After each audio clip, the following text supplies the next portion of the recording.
मैं पूजा जादव और आप देख रहे हैं द फैक्ट इंडिया। 17 जनवरी को रामलला की चांदी की प्रतिमा का मंदिर परिसर में भ्रमण कराया गया।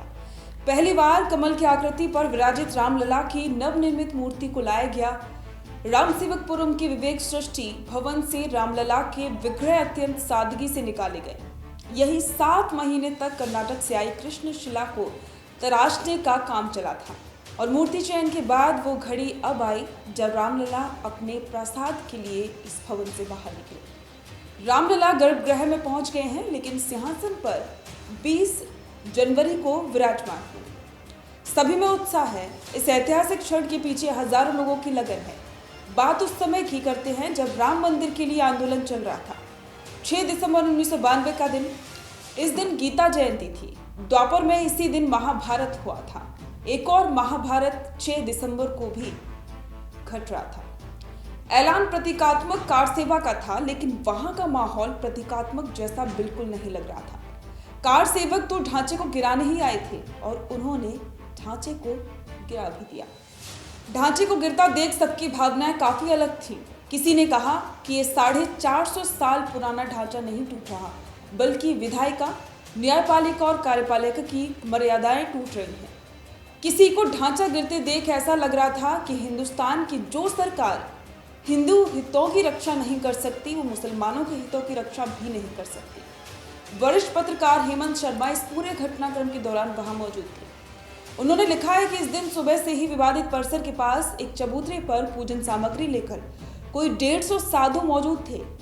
एक रात पहले तय हुआ था कि प्रतीकात्मक कार सेवा यहीं से शुरू होगी और तभी आडवाणी, मुरली मनोहर जोशी और अशोक सिंघल को लेकर पुलिस अफसर वहां पर पहुंचे।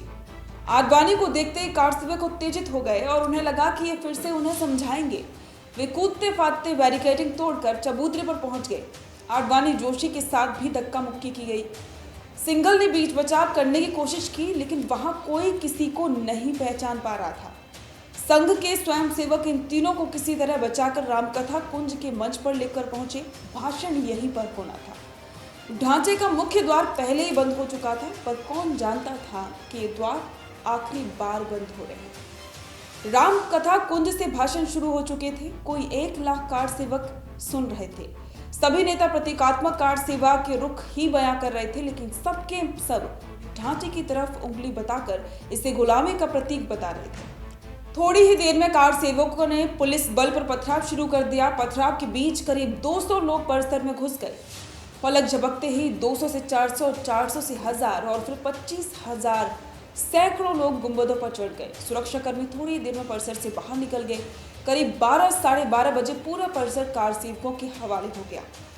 तमाम नेता हक्का बक्का थे। सुरक्षाकर्मी मुंह ताकते रह गए। कोई चारा नहीं बचा था। इतने में जो इधर उधर भाषण सुन रहे थे, 1 लाख कार सेवक भी ढांचे की ओर बढ़ने लगे। आडवाणी कार सेवकों से लौटने की अपील कर रहे थे। इसे बेअसर देखकर सिंघल ने माइक थामा।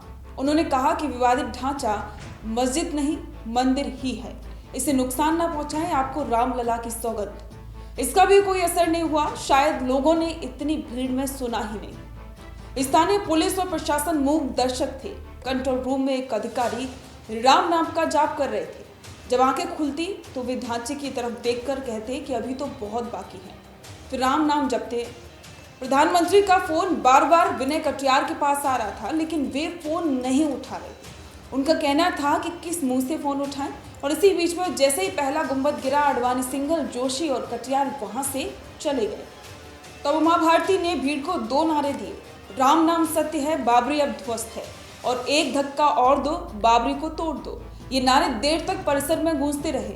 कुछ देर में दूसरा और फिर तीसरा गुंबद गिर गया। अब कार सेवक जमीन को समतल करने में जुट गए थे ताकि रामलला को अस्थायी मंदिर में विराजित कर दिया जाए। और इसी बीच में सिंघल के कहने पर कटियार ने प्रधानमंत्री का फोन उठाया। प्रधानमंत्री नरसिंह राव ने कहा कि जो हुआ अच्छा नहीं हुआ, अब आप मदद कीजिए। 16 रेलगाड़ियां भेज रहा हूं। अयोध्या को कार सेवकों से तुरंत ही खाली कराया जाए। अब तक राष्ट्रपति शासन नहीं लगा था। लगता है कि केंद्र और राज्य सरकारें दोनों ही अस्थायी मंदिर बनने के लिए समय काट रही थी।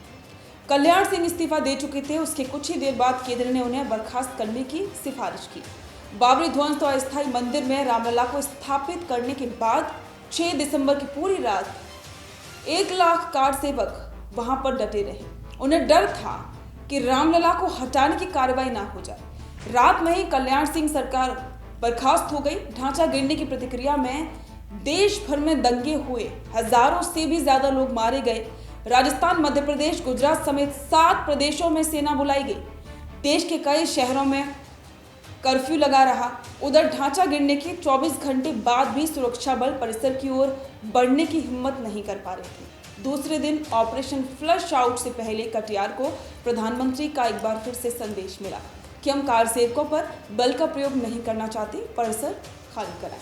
तब जाकर कार सेवा समाप्ति की घोषणा हुई। आपके इस पर विचार कमेंट करके जरूर बताएं। बने रहें द फैक्ट इंडिया के साथ। ताज़ा खबरों के लिए विजिट करें द फैक्ट इंडिया की वेबसाइट और डाउनलोड करें द फैक्ट इंडिया ऐप।